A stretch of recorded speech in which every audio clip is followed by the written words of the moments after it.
Hoy, ano na? Therese, ano ba? Hindi ko alam kung ano ba talaga ang gusto mong mangyari, no? Hindi ko alam kung housemate ba tingin ko sa'yo? Artista ba?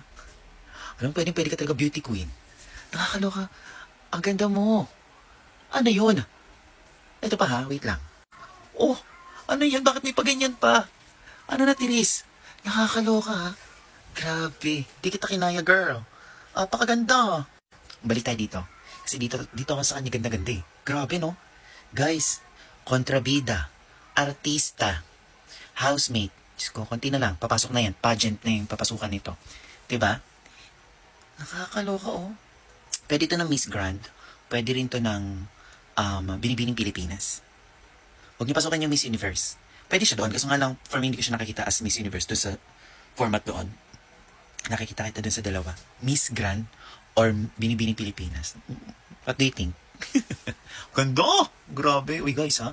Si Teresa yung kontrabida natin. Ayusin nyo. Bye.